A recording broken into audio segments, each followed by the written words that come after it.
ଚଳିତ ବର୍ଷର ଦ୍ୱିତୀୟ ସୂର୍ଯ୍ୟଗ୍ରହଣ 2024 ମସିହା ଅକ୍ଟୋବର ମାସ 2 ତାରିଖ ଆଶ୍ୱିନ ମାସ ଅମାବାସ୍ୟା ତିଥି ବୁଧବାର ଦିନ ଘଟିବାକୁ ଯାଉଛି।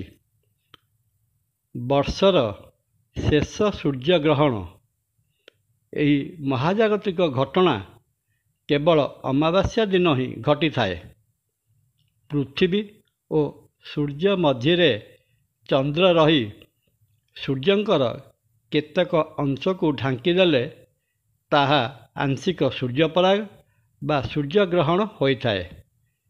ବେଳେବେଳେ ଏମିତି ବି ହୋଇଥାଏ, ଚନ୍ଦ୍ର ସୂର୍ଯ୍ୟକୁ ସମ୍ପୂର୍ଣ୍ଣ ରୂପେ ଘୋଡ଼ାଇ ଦେଇଥାଏ। ଏହାକୁ ପୂର୍ଣ୍ଣ ସୂର୍ଯ୍ୟଗ୍ରହଣ କୁହାଯାଇଥାଏ। ଏବେ ଜାଣିବା ଆଗାମୀ ଅକ୍ଟୋବର 2 ତାରିଖ ବୁଧବାର ଦିନ ଘଟିବାକୁ ଥିବା ସୂର୍ଯ୍ୟଗ୍ରହଣ କେତେବେଳେ ଘଟିବ ଏବଂ ଏହାର ପ୍ରଭାବ କ'ଣ ରହିବ। ଜୟ ଜଗନ୍ନାଥ। ନମସ୍କାର। ମୁଁ ତପନ ଆଷ୍ଟ୍ରୋଲୋଜିକୁ ଆପଣଙ୍କୁ ସ୍ୱାଗତ। ଗ୍ରହଣ ଏକ ମହାଜାଗତିକ ପ୍ରକ୍ରିୟା ଏବଂ ପ୍ରକୃତିର ଏକ ଅଦ୍ଭୁତ ଚମତ୍କାରିକ ଘଟଣା। ବୈଦିକ ଯୁଗ ଆରମ୍ଭର ପୂର୍ବରୁ ଏହି ଭୌଗୋଳିକ ଘଟଣା ବିଷୟରେ ଆମର ମୁନିଋଷିମାନେ ଅବଗତ ଥିଲେ ଏବଂ ସୂର୍ଯ୍ୟଗ୍ରହଣ ଓ ଚନ୍ଦ୍ରଗ୍ରହଣର ସଠିକ୍ ଦିନ ଓ ସମୟ ସେମାନେ ବହୁ ପୂର୍ବରୁ ଜଣାଇ ଦେଉଥିଲେ। ଋଗ୍ବେଦ ଅନୁସାରେ ଅତ୍ରି ମୁନି ଏବଂ ତାଙ୍କ ପରିବାର ପାଖରେ ଏହି ଜ୍ଞାନ ସମ୍ପୂର୍ଣ୍ଣ ରୂପେ ଉପଲବ୍ଧ ରହିଥିଲା। ତେଣୁ ବୈଦିକ ଜ୍ୟୋତିଷର ଏହି ମହତ୍ ଗୁଣ ଆମର ପୂର୍ବଜମାନଙ୍କର ମହାନ ଜ୍ଞାନକୁ ପ୍ରତିବିମ୍ବିତ କରିଥାଏ।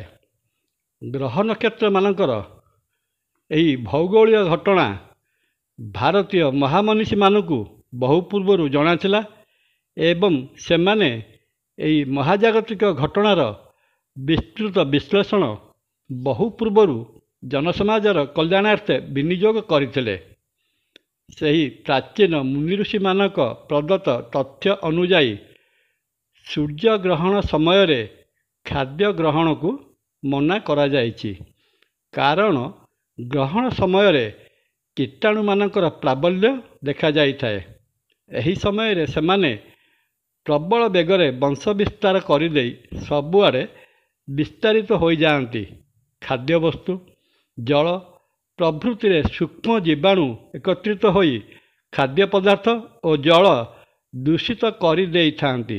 ସେଥିପାଇଁ ଗ୍ରହଣ ସମୟରେ ଖାଦ୍ୟ ପ୍ରସ୍ତୁତି ଓ ଖାଦ୍ୟ ଗ୍ରହଣ କରିବା ସମ୍ପୂର୍ଣ୍ଣ ରୂପେ ମନା କରାଯାଇଅଛି। ଗ୍ରହଣ ସରିଗଲା ପରେ ସ୍ନାନ କରିବାର ବିଧି ରହିଅଛି। ଗାଧୋଇବା ଦ୍ୱାରା ଶରୀରରେ ଥିବା ଜୀବାଣୁ ନଷ୍ଟ ହୋଇ ଧୋଇ ଯାଇଥାନ୍ତି। ପୁନଶ୍ଚ ଗ୍ରହଣ ସମୟରେ ଶରୀରର ଜଠରାଗ୍ନି ସହିତ ଆଖି ଓ ପିତ୍ତ କମଜୋର ହୋଇଯାଆନ୍ତି। ଗର୍ଭବତୀ ସ୍ତ୍ରୀମାନଙ୍କୁ ଗ୍ରହଣ ଦେଖିବା ତଥା ବାହାରକୁ ବାହାରିବା ମନା କରାଯାଇଥାଏ।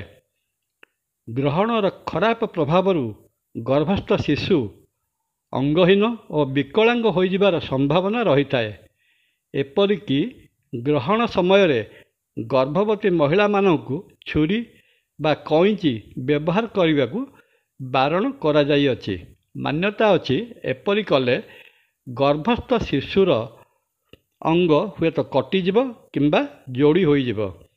ଗ୍ରହଣ ଲାଗିବା ପୂର୍ବରୁ ସ୍ନାନ ସାରି ଭଗବାନଙ୍କର ପୂଜା ଆରାଧନା କରିବା ଦରକାର। ଭଜନ କୀର୍ତ୍ତନ ଦ୍ୱାରା ଗ୍ରହଣ ସମୟର ସଦୁପଯୋଗ କରିବା ସମୟର ଆବଶ୍ୟକତା ହୋଇଥାଏ।